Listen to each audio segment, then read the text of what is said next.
Hi guys, so today I will be continuing discussing to you the section 21 to 34 of Republic Act 7836. So I'm asking a favor to please stay tuned and listen carefully. Section 21 as incentives. Teacher who passed the merit examination shall: first, you will be awarded a diploma of merit by the board. Second is that you will earn merit points. It's a good thing, right? You will earn merit points for purposes of promotion and salary or to higher position or grade level. So if you will be able to pass the merit examination, you will be given, like, it would be a basis for those schools that you are trying to apply for a higher position for you to give a promotion of higher salary.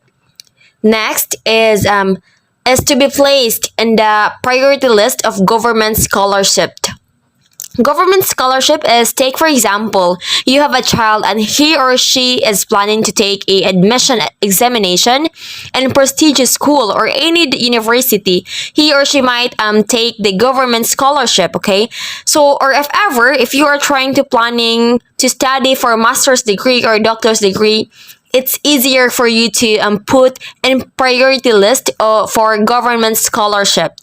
And last one is you will enjoy such another benefit as you may promulgated by the board. Meaning, if you will enjoy other benefits, which is going to be given by the board, similar incentives shall be given also those teachers who are very creative.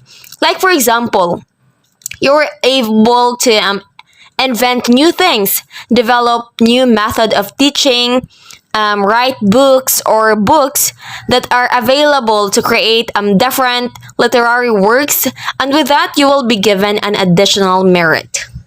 Next is section 22, integration of the teaching profession.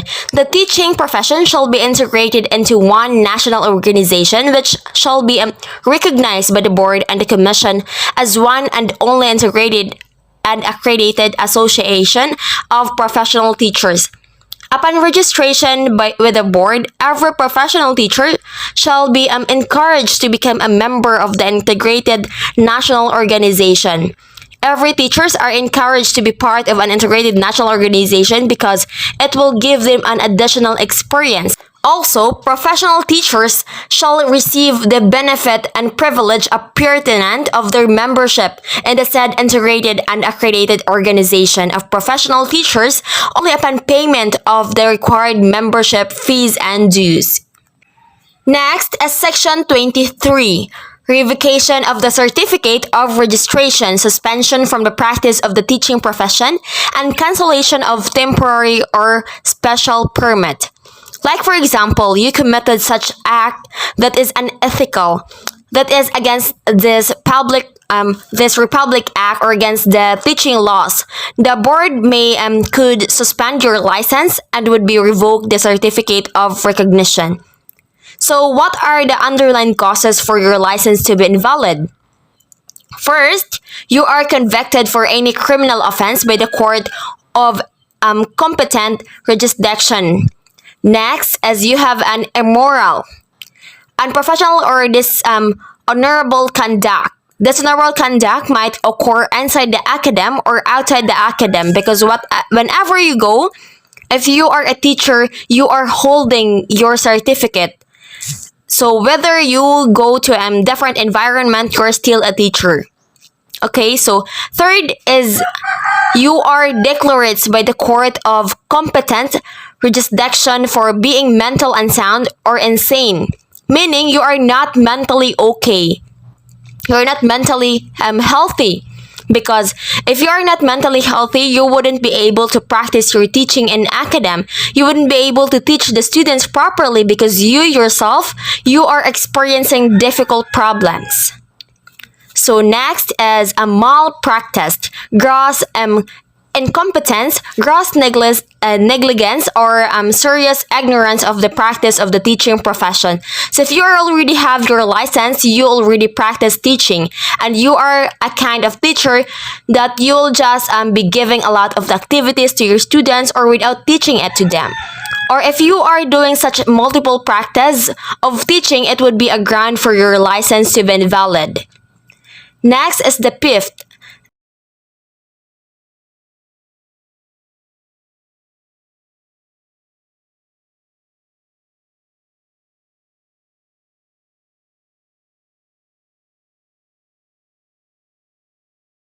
The use of the perpetration of any fraud or deceit and obtaining a certificate of registration, professional license, or special temporary permit. Six, chronic inebriety or habitual use of drugs, meaning you are addicted with drugs or alcohol beverage. Next is violation of any of the provision of this act, meaning if you did not follow the rules and regulations and other policies of the board and the commission, it would be a ground for your license to be invalid. Next is number 8 is unjustified or willful failure to attend seminars, workshop, and conference. And because as a teacher, we will be expecting that there's a lot of seminars, there's a lot of workshop, conference that we should attend because this conference or seminar would help our teaching career or it would help our professional growth, right? So it means if the Board of Commission is requiring you to attend the seminar and you fail to attend without a valid reason, that would be a ground for you. For them to cancel or making your license invalid. The decision of the board to revoke or suspend a certificate may be appealed to the regional trial court. That means you still have the chance or right to defend your side. And why did you fail to attend those such thing? Okay, so it will be undergo due process. So now let's proceed to section 24, registration by reciprocity. So meaning no teacher of a foreign nationality shall be admitted to the examination or to be given a certificate of registration or to be entitled to any of the rights and privilege provided under this act, unless the country or state of which he is a subject permits Filipino professional teachers to practice within its territorial limits on the same basis as subjects or citizen of said country or state. Next is section 25, roster of professional teachers. This simply means that a roster of professional teachers containing the names and addresses of professional teachers, dates of registration or insurance of certificate, and other data should remain confidential and should be maintained in the board, okay? So it must be very confidential.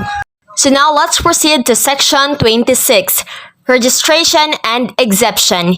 2 years after the effectivity of this act, no person shall engage in teaching and or act as a professional teacher as defined in this act, whether in the preschool, elementary, or secondary level, unless he is a duly registered professional teacher. That means that you shouldn't be teaching in the academy unless you have a license. Article 4, provisions relative to the practice of the teaching profession. Section 27, inhibition against the practice of the teaching profession.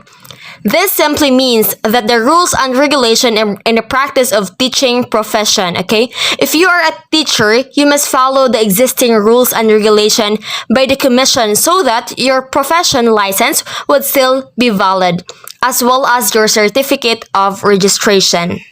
Next is section 28, penal provision. What is penal provision? The following shall be punishable by a fine of not less than 5,000 pesos nor more than 20,000 pesos, or imprisonment of nor less than 6 months nor more than 5 years, or both, at the discretion of the court. Meaning, if you already be conducted in such crime or after due process, your license and certificate of registration will be invalid. You will be punished by the monetary penalty or the 6 months imprisonment. Next is section 29, appropriation. Such sum as may be necessary to carry out the provision of this act shall be included in the 1996 General Appropriation Act and thereafter. Section 30, implementing guidelines. This is the guidelines or a code of conduct of ethical standards for professional teachers. Now let's go to section 31, transitory provision. Transitory provision is that all incumbent teacher in both public and private sector not otherwise certified as professional teachers by virtue of this act shall be given 5 years temporary certificate from the time the board for professional teachers is organized within which of the quality as required by this act and be included in the roster of professionals. Section 32, Separability Clause. So it means in this sectional there are different guidelines if you are going to be separated from the commission because you committed an unconstitutional issues. So let's move on to Section 33, Repealing Clause. All laws, presidential decrees, executive orders, rules and regulation, or parts thereof inconsistent with the provision of this act are hereby repealed or modified accordingly. So when we say modified, it is being studied accordingly. So the last but not the least of Lesson 3, Republic Act 7836, which is Section 34, Effectivity Clause. This act shall take effect after 15 days following its complete publication in the Social Gazette or in 2 newspapers of general circulation. So this act tells us the different guidelines of professional teachers and licensure examination for teachers. So that's all for today, guys. Thank you so much for listening, and we hope that you have learned something today. God bless and amping kanunay. Thank you.